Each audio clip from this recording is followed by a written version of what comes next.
Good evening, everyone! Today I'm talking about Ex-Zodiac from developer Ben Hickling, and its inspirations couldn't be more clear the instant you see the gameplay. Over the years, the trajectory of the Star Fox franchise has resembled the shape of Gonzo's nose. Go with me, this makes sense.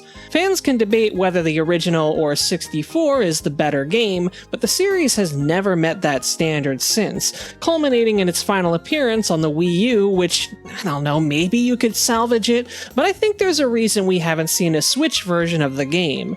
Okay, let's get back to Ex-Zodiac though. There's definitely a gap in the market for a Star Fox clone, and while there are a couple others like Whisker Squadron and Astro Dogs, they haven't quite hit as closely as this one. You play as Q, and there's a story with this game, but I can't say I paid all that much attention to it. I just like to pew pew a lot. You and your fellow animal companions will chatter back and forth as you blast enemy ships and weave your way through terrain and architecture as you fight against the evil Zodiac organization, who has a stranglehold on the galaxy. The regular levels mostly play like the Super Nintendo Star Fox, on rails, but with a wide enough playing field to allow for some aerial movement, like the classic barrel roll and a boost and break, which I didn't use too often, but did come in handy to catch up with certain bosses that run away from you.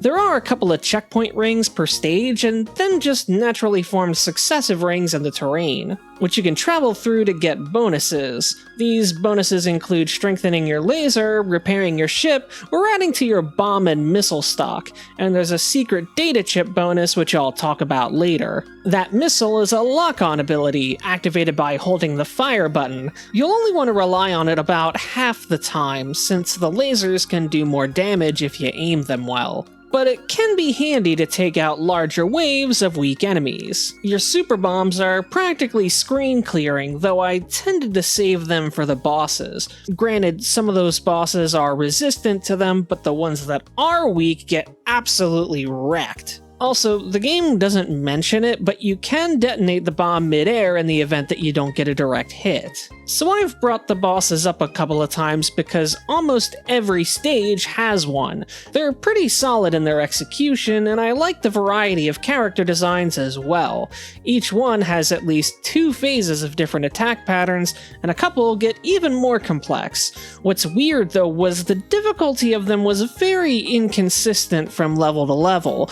You'd expect a bit more of a natural difficulty curve, but some of the later bosses are easier than the earlier ones. So seeing as the game is in early access, I'd say that's one area they can continue to focus on. Another weird thing is, for some reason the game has lives? I'm not really sure why. Like, sure, with lives you can restart from the last checkpoint, but a game over just means starting over from the most recent stage. Seriously, the game saves your progress and you can just go right back in. So, I don't know, it seems a little pointless to me. Maybe the developers can add a 1cc mode in the future to make them really count.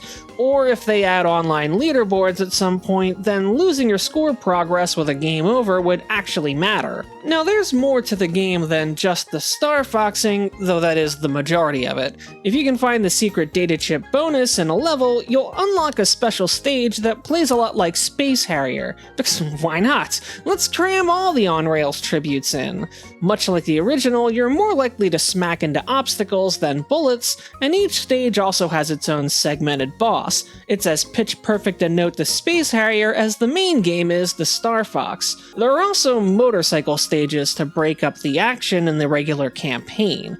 While you still have your weapon loadout, you're obviously confined to one plane and have to deal with threats in front of you and behind you on the highway, like incoming traffic. Lastly, there are Star Fox 64 style stages, so 64 fans, you're not left out here, where you're free roaming in an environment either trying to protect something or destroying all the targets. The latter I found to be quite fun. You've got a time limit to destroy all the defenses and open up the core, but the former got a little frustrating. You have to protect this central tower as a bunch of giant robots walk up to zap it, and there's just too many waves of them in my opinion.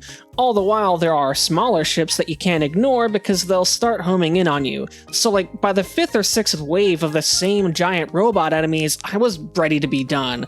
Still, any additional breaks in the action are welcome, and I'll always give points for that. The environments themselves are also nicely varied, from a water planet that resembles the Jetsons to the brand new Wild West stage that was just added this past month. There's a runaway train full of weapons, and you've got to destroy it car by car while also occasionally being pulled away to deal with bandits. There's also a level where you fight around and then inside of a giant starship. And of course, an asteroid belt level because you can't have Star Fox without one. So yeah, the variety overall is great, from the game design to the visuals, but I do wonder if maybe there are too many stages for a game like this? Sure, it's a short affair currently, taking me 2.5 hours to finish the early access content, but that does feel a bit right for a 16-bit Star Fox game. I worry it's gonna wear out its welcome if they keep adding more and more stages later. Hopefully the next content update is either the last stage or the penultimate one, because Star Fox gameplay is just not complex enough to sustain a large campaign. As a retro nerd, I obviously love the 16-bit aesthetics. They're dead-on accurate to the FX chip, but with the added benefit of running at a silky smooth 60 frames per second, which makes everything feel super snappy and pleasant. Star Fox's clunky slowdown always made it an awkward play for me, so it's nice to know that I actually do like this gameplay when it's not held back by hardware constraints. The color theory is great as well, keeping within restricted palettes of nicely complementary colors. You get some color matching that at times reminds me more of the games on the Sega Genesis than the Super Nintendo, but I'm certainly not complaining about that. Remember when Vaporwave was big for a hot minute? I'd say this is a bong hit and some motion blur away from that. When it comes to the UI, I'd say it mostly gets the job done, but it's kinda perfunctory. The in-game HUD gives you most of the info you need while staying out of the way, and I do appreciate the radar and the roaming levels. The stage select menu gives you a story snippet for each level, and the ability to replay special stages if you'd like.